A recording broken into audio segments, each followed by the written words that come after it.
Hello students. आज की video में हम देखेंगे कि पाइथागोरस प्रमेय क्या होती है। सबसे पहले पाइथागोरस प्रमेय समकोण त्रिभुज में लागू होती है। समकोण त्रिभुज वह त्रिभुज होता है जिसमें उस तीनों त्रिभुज में से कोई एक त्रिभुज के तीनों कोणों में से कोई एक कोण 90 अंश का होता है, बाकी दोनों कोण न्यून कोण होते हैं। तो हमारे पाइथागोरस जो थे एक महान गणितज्ञ थे। उन्होंने एक फार्मूला दिया था कि कर्ण स्क्वायर बराबर लंब स्क्वायर प्लस आधार स्क्वायर। और समकोण त्रिभुज में सबसे पहले हम ये देखेंगे कि कर्ण कौन सी भुजा होती है, लंब कौन सी भुजा होती है और आधार कौन सी भुजा होती है। तो समकोण त्रिभुज में 90 अंश के सामने वाली जो भुजा होती है वो होती है हमारी कर्ण।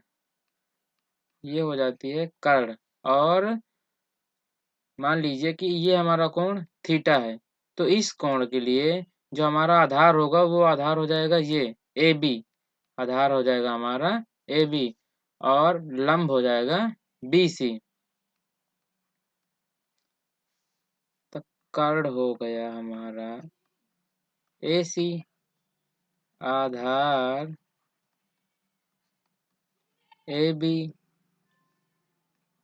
लंब बराबर बी सी। तो पाइथागोरस जी ने बताया कि अगर हम समकोण त्रिभुज है और उनके हमें कर्ण, आधार, लंब और किसी दो चीज दी हुई है, कर्ण और लंब और आधार में से दो दिए हुए हैं और एक तीसरा निकालना, तो हम इस सूत्र का प्रयोग करके हम उसको निकाल सकते हैं। पाइथागोरस जी ने जो सूत्र दिया था वो है कर्ण का स्क्वायर बराबर लंब का स्क्वायर प्लस आधार का स्क्वायर। आधार का स्क्वायर। कर्ण हमारा क्या है ए सी स्क्वायर, लंब है बी सी स्क्वायर और आधार है, यह प्लस होगा, आधार है ए बी स्क्वायर। ठीक है। और जैसे कि अभी हमें थीटा, इस थीटा के लिए हमारा आधार था ए बी और लंब था बी सी। उसी प्रकार अगर हम एक और ले लें, त्रिभुज ले लें और इसको मान लेंगे हम, यह है हमारा सी, ये है ए और ये है बी। ये है हमारा समकोण। ठीक है। और ये है हमारा थीटा, थीटा नहीं, ये हमारा सी को मान लेंगे। हम मान लेते हैं ये सी, थीटा हमारा ये है। तो हमको पता है कि 90 अंश के सामने वाली तो भुजा क्या हो जाती है, कर्ण हो जाती है।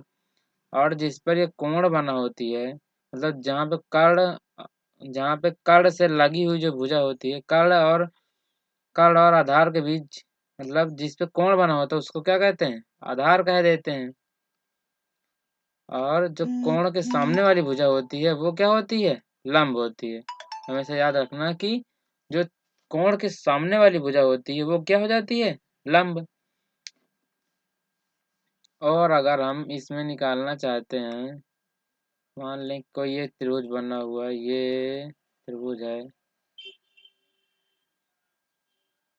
ये हो गया हमारा 90 अंश का कोण, ये हो गया हमारा थीटा। इसको हम नाम दे देते हैं ए बी और सी।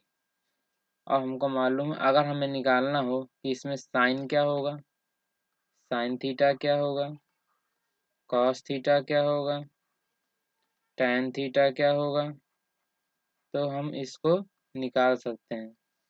सबसे पहले हम ये देखेंगे कि इसमें से कर्ण क्या होगा, आधार क्या होगा, लंब क्या होगा। अभी हमने बताया है कि समकोण के सामने वाली भुजा क्या होती है, कर्ण हो जाती है। ये समकोण के सामने वाली भुजा क्या हो गई, कर्ण। और जो कोण के सामने वाली थीटा जो होता है, जो हमारा एंगल होता है, थीटा के सामने वाली भुजा क्या हो जाती है, लंब। तो जो भुजा बचती है वो हो जाएगी हमारी आधार।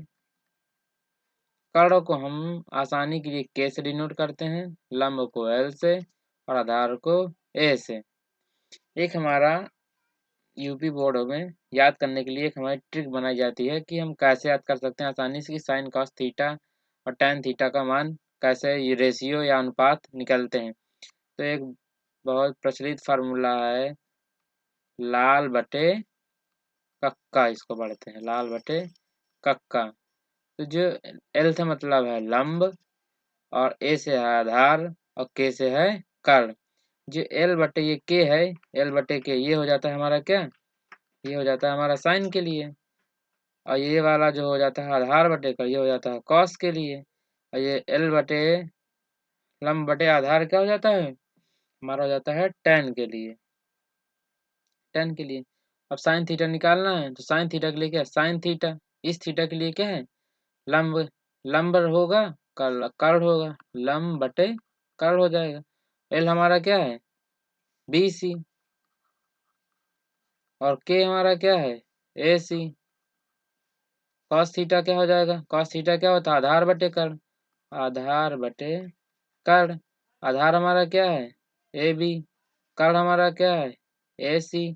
उसी तरीके से tan थीटा हमारा क्या हो जाएगा लंब बटे आधार, तो लंब बटे आधार। और लंब क्या है BC, आधार क्या है आधार है AB। इस तरीके से हम इनको निकाल सकते हैं। और हमें पता है कि अगर हम साइन थीटा निकाल लिए तो कॉस थीटा निकाल लेंगे, कॉस थीटा सेक थीटा निकाल लेंगे, tan थीटा निकाल लिए तो tan थीटा वो निकाल लेंगे क्या, हाँ कॉट थीटा।